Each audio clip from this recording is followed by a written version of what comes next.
Mark on the End Zone, presented by TiVo, alongside my longtime pal and buddy, Ian Eagle. I'm Jason Horowitz. Glad to be with you on CBSSports.com and on your TiVo DVR via TiVocast. Randy Cross with us, as always, in Atlanta. We've done the matchup of the week. It's time to talk some futility, and that involves teams that have one quarterback that got hurt, or one that couldn't do the job.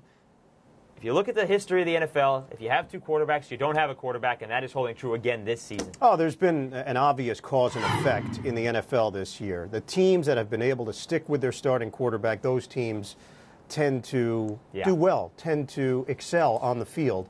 And, Randy, as we know in the NFL, and this is true in every sport, they want their biggest stars to be on the biggest stage. It's no surprise that New England, that Indianapolis, that Dallas, that Green Bay, they've got some of the biggest stars at the quarterback position. And there's a very good chance when the smoke clears that the NFL will have their biggest stars. The starting quarterbacks that have stayed healthy throughout the year on the biggest stage, playing in the postseason in January and for the Super Bowl when it's all said and done. The teams that have the backups, that have had the rotating quarterbacks, it's not a shocker that those teams have struggled over the course of the 11 weeks of this NFL season.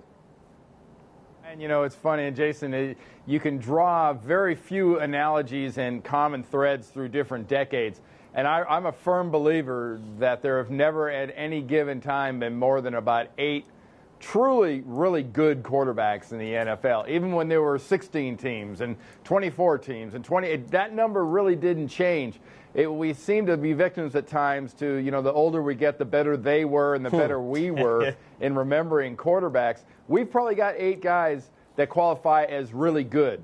We've got, as usual, 2 or 3 that are pretty special.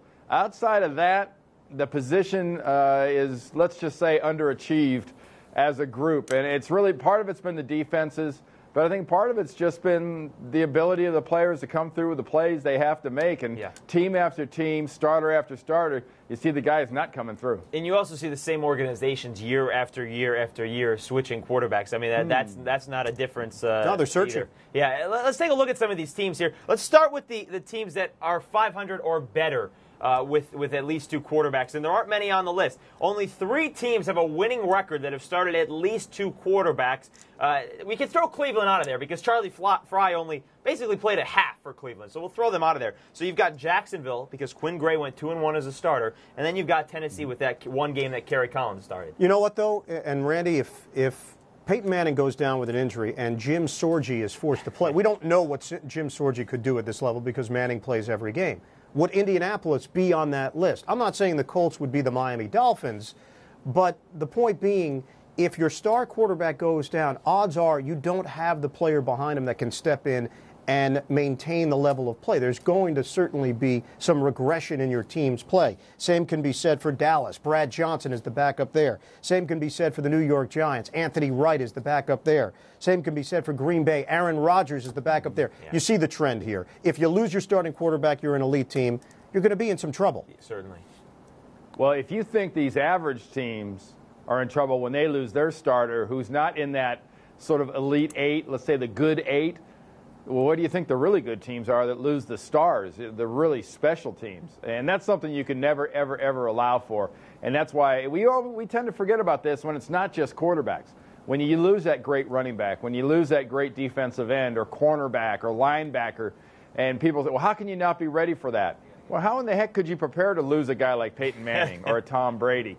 You know, it's easier to prepare to lose a David Garrard than it is a Tom Brady. And let's not forget, though, in the salary cap era of the NFL, that's a big part of it. You can't be throwing out all that money for a star quarterback and have all that money for a backup quarterback who you don't expect to play because Peyton Manning's never really been hurt. Tom Brady, for the most part, has never really been hurt. So you don't expect that, and you see all that as well. One other thing, you know, let's show the other teams. We showed you the best of the teams that have played at least 2 quarterbacks. There are others, and there are 11 teams that have a losing record that have started. The one that's not on there, we couldn't fit it on there. Baltimore is on there as well, and you saw them this weekend, and Kyle Bowler brought the team back in, well, the wackiest game of this season, maybe in a long time, of course, with the field goal being called no good. It hit the back part of the upright or of the goalpost, and then it was called good. But anyway, we digress there. But you see that there have been 52 quarterbacks that have started this year. There's only 32 NFL teams.